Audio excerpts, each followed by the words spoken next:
Hello అండి, welcome to food express. Food ఎక్స్ప్రెస్లో ఈరోజు అద్భుతమైన చింతపండు పులిహోర చేయబోతున్నాను. శ్రావణ మాసం స్పెషల్ ఇంగ్రీడియంట్స్ ఒక్కసారి చూద్దామా. ఆవాలు, జీలకర్ర, మినపప్పు, శనగపప్పు, ఎండుమిర్చి, కరివేపాకు, పల్లీలు, ఇంగువ, బెల్లం, ఆవపిండి, మెంతిపిండి, ఉప్పు, పసుపు, అల్లం, పచ్చిమిర్చి, చింతపండు, ఆయిల్, కొద్దిగా నెయ్యి. ఈ రైస్ ఏం చేశానంటే నేను 1:2 వాటర్ పోసాను.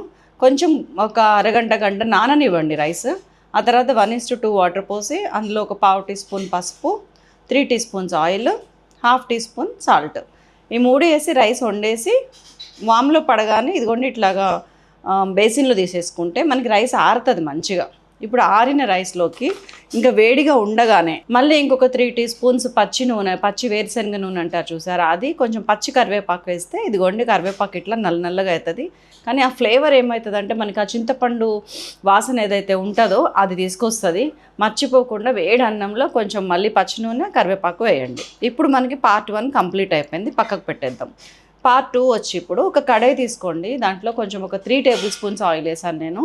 ఈ ఆయిల్తోనే మనం మొత్తం పులిహోర కలిపేద్దాం. దీనిలో ఒక 12-15 పచ్చిమిరపకాయలు ఇట్లా సన్నగా 1 ఇంచ్ ముక్కలు కట్ చేసినాయి మంచిగా ఫ్రై చేసి గోలిచ్చి ఒక 2-3 నిమిషాలు ఇట్లా మొత్తం చుట్టూ కాలింది, వైట్గా వచ్చింది చూసారా, ఈ టైంలో తీసి పక్కకు పెట్టేస్తున్నాను. ఈ మిగిలిన ఆయిల్లోనే ముందు పల్లీలు ఒక 4 టేబుల్ స్పూన్స్ తీసుకున్నాను. మేము కొంచెం పల్లీలు తక్కువ తింటామని పల్లీలు తక్కువ వేసానండి. మీరు కావాలంటే ఎన్నంటే వేసుకోవచ్చు. పల్లీలు వేయించి డైరెక్ట్ మనం పార్ట్ 1లో రైస్ ఉడకబెట్టి పెట్టాం చూసారా, అందులోకి వేసేయండి డైరెక్ట్. అప్పుడు మనకి క్రిస్పీగా కరకర అంటే పల్లీలు. ఆ తర్వాత ఇదే ఆయిల్లో 2 టీ స్పూన్స్ మినపప్పు, 4 టీ స్పూన్స్ శనగపప్పు, ఒక 1 టీ స్పూన్ జీలకర్ర, ఒక 1-1.5 టీ స్పూన్ ఆవాలు, ఒక 1/2 టీ స్పూన్ ఇంగువ, లాస్ట్కి ఒక 10 ఎండుమిరపకాయలు వేయండి. ఇవన్నీ మంచిగా ఫ్రై చేయండి. కరివేపాకు వేయండి. అల్లం ముక్కలు స్పెషల్ అట్రాక్షన్ అండి. అల్లం ముక్కలు పులుసులో ఇప్పుడు వేగి పులుసులో ఉడికితే చాలా టేస్ట్ ఉంటుంది పులిహోర.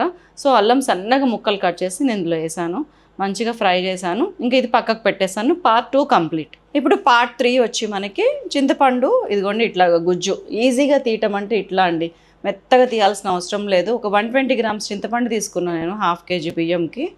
దాంట్లో మంచిగా నాననిచ్చాను ఒక 1/2 అవర్. ఒక 350 ml వాటర్ పోసుకొని నాననిచ్చాను. దాన్ని గుజ్జు తీస్తే ఇదిగోండి ఇట్లా డైరెక్ట్. నేను ముందు ఏం చేశానంటే చింతపండు నాకు చేతికి తగిలింది మొత్తం గట్టిగా పిండి పక్కకు పెట్టేశాను. ఆ తర్వాత మిగతాది ఇట్లాగా వార్చేసాను. ఆ చింతపండు వేస్ట్ అవ్వదండి, మిగతాది మనం సాంబార్లో, చారులో, పులుసుల్లో ఎందులో కన్నా వాడచ్చు అది. సో చింతపండు పులుసు ఇలా ఈజీగా తీయచ్చు. దీంట్లో ఏం చేశాను, మిగతాది ఉడుకుతుంటే ఈ పులుసు అంతా మళ్ళీ ఒక 1/2 టీ స్పూన్ పసుపు, ఒక 2 టీ స్పూన్స్ ఉప్పు, ఒక 1 టీ స్పూన్ ఆవపిండి వేస్తున్నాను చూడండి, అండ్ 1 టీ స్పూన్ మెంతిపిండి, ఒక 1/2 టీ స్పూన్ ఇంగువ, అండ్ 2 టీ స్పూన్స్ బెల్లం.